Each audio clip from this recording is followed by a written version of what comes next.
A presentation is on late onset depression and psychosis in older adults. I'm Dr. Prosper Doe from the United Kingdom.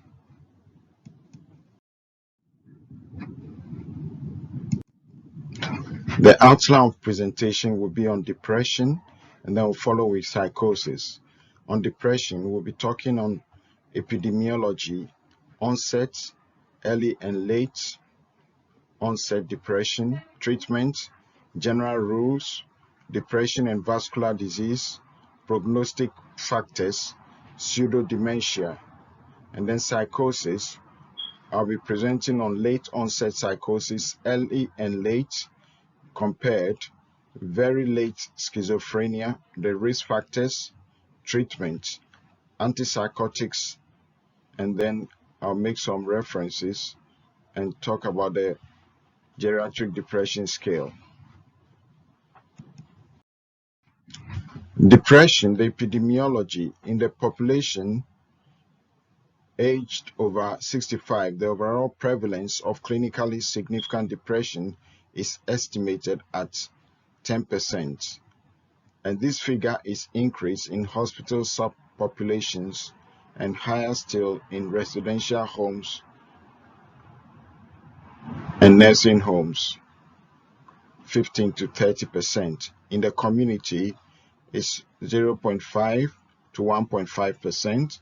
In clinical outpatients, is 5 to 10%, and clinical inpatients, 10 to 15%. Early onset depression compared with late onset depression.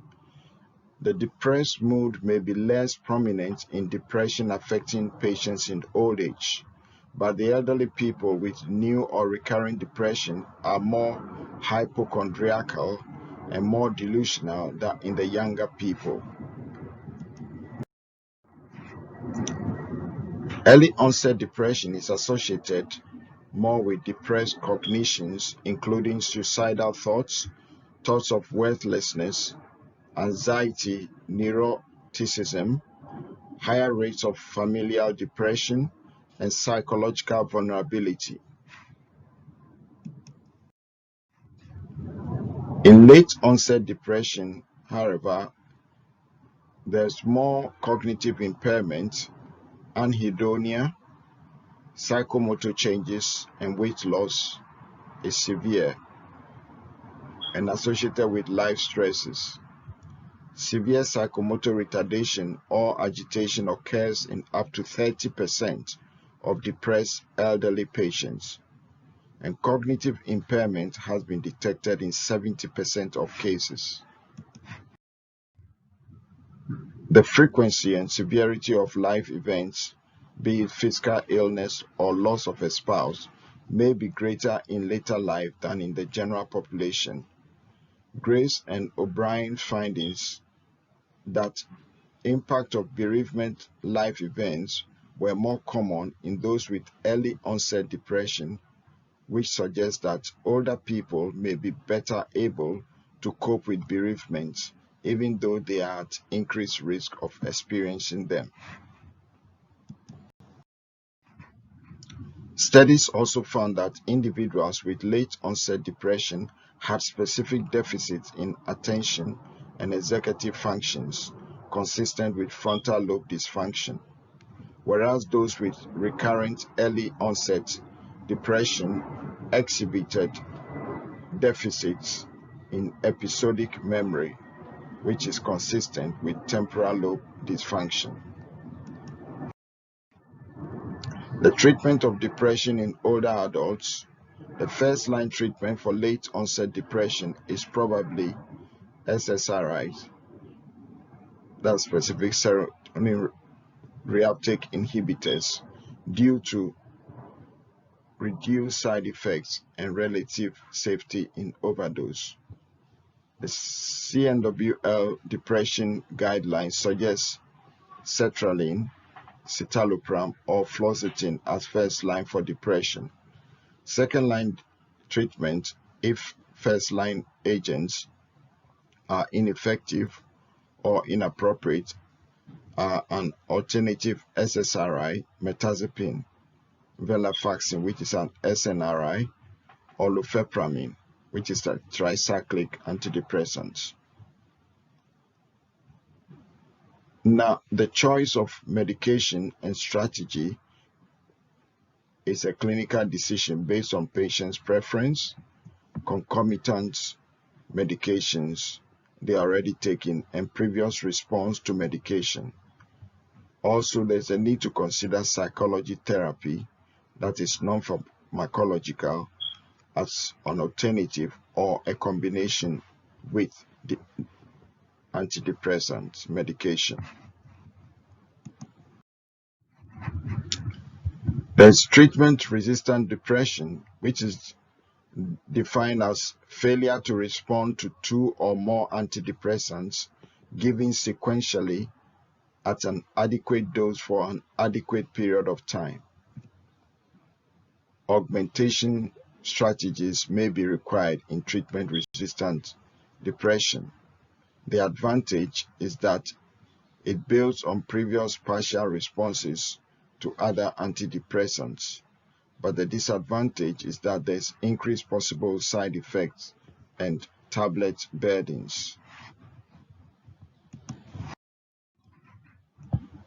The TRAST guideline for augmentation is adding lithium, which is NICE recommendation. Lithium levels and renal function and cardiovascular function need to be monitored. Or to add an antipsychotic but not with citalopram due to risk of QTc prolongation.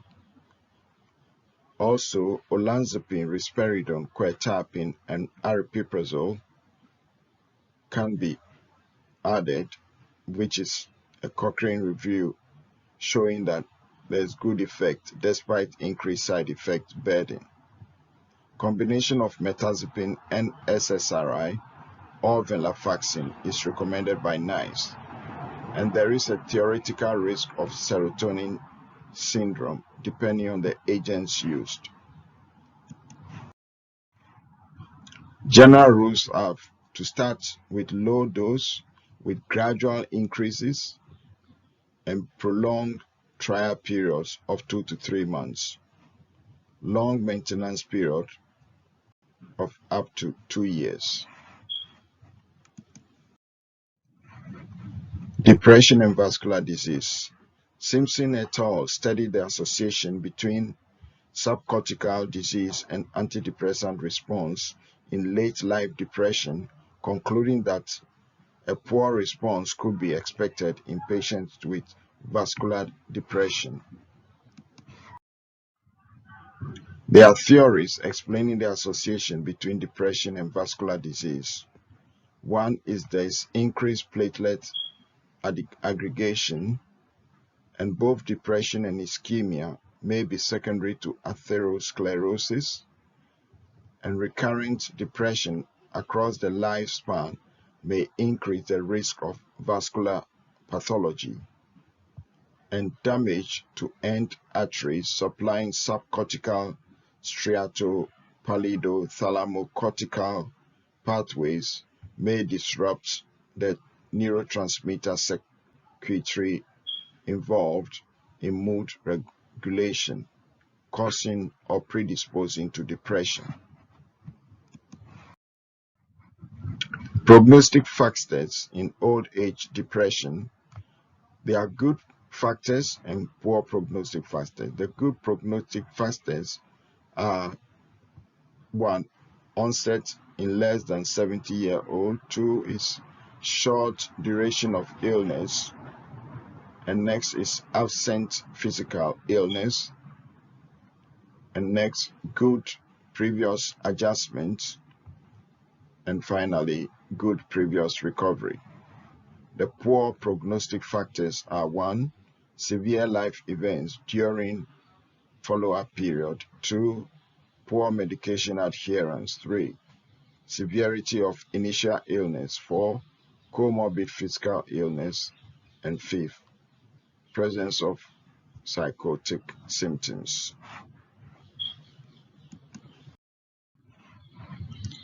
Pseudodementia symptoms.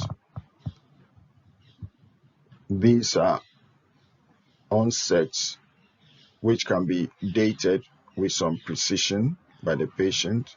Symptoms are of short duration before medical help is sought, and there's rapid progression of symptoms after onset. There's history of previous psychiatric dysfunction, which is common, and patients usually complain much of cognitive loss. Patients also emphasize disability and communicate strong sense of desire. There's nocturnal accentuation of dysfunction, which is uncommon. Attention and concentration often well preserved. And patients usually answer questions with "I don't know," which is typical. Memory loss for recent and remote events is usually severe. Late onset psychotic illness. The late onset psychotic illness is further subdivided into late onset, that is onset after 40 years of age, and very late onset, that is after 60 years of age. The prevalence of schizophrenia, which is early, late, and very late onset combined in the population aged 65 years and above, is believed to be 1%. Of these, 25% have late or very late onset illness, and the remaining 75% are people with early onset schizophrenia who have reached old age. Late onset schizophrenia is characterized by fewer negative symptoms, better response to antipsychotics, and better neuropsychological performance. Similarities of early and late schizophrenia: the genetic risk, presence and severity of positive symptoms, early psychosocial maladjustments, subtle brain abnormalities revealed by imaging. Characteristic features of very late onset schizophrenia: significantly higher number of females affected than males. There's greater likelihood of visual hallucinations, a lesser likelihood of formal thought disorder, lesser likelihood of affective blunting, lesser likelihood of family history of schizophrenia, a greater risk of developing tardive dyskinesia, and there's associated social isolation and sensory deprivation. Contributing factors for increased risk of psychosis in elderly people: neurochemical changes associated with aging, and also age-related deterioration of frontal and temporal cortices, cognitive decline, social isolation, and sensory deprivation.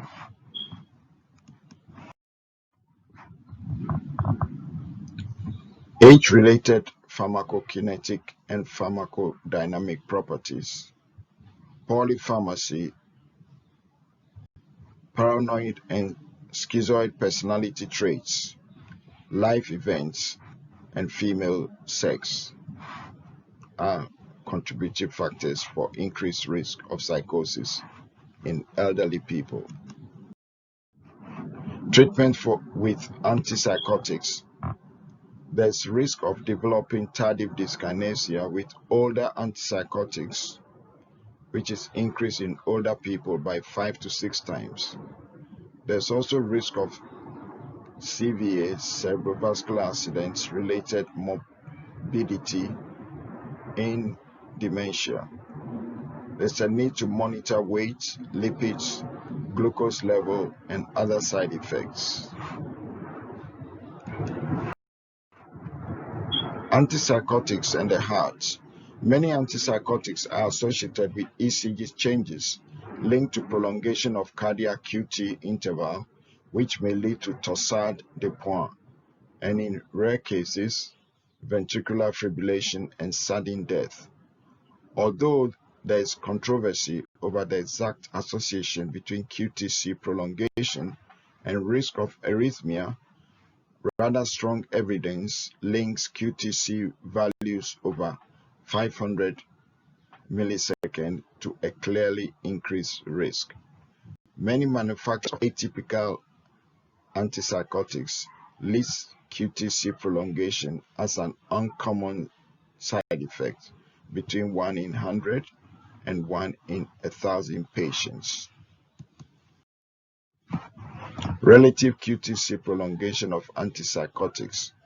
Amisulpride and quetiapine have moderate risk.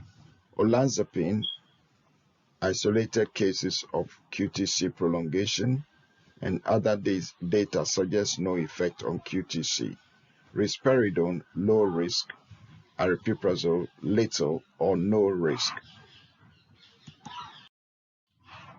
Recommendation is that all atypical antipsychotics have associated QTc prolongation, and there's a need to prescribe lowest effective dose and ECG monitoring, especially those who are susceptible.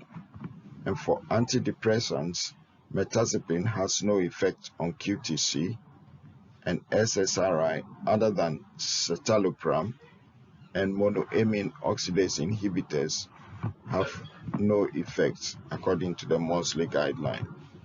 Tricyclic antidepressants should be avoided.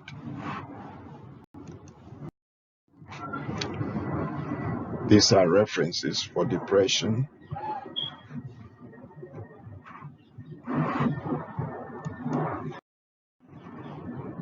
These are references for psychosis.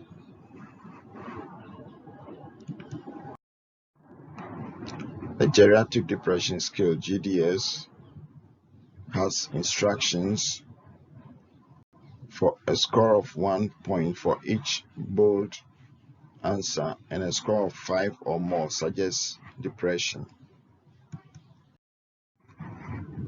Some of the questions asked, there are 15 questions, and the answer the patient gives is yes or no.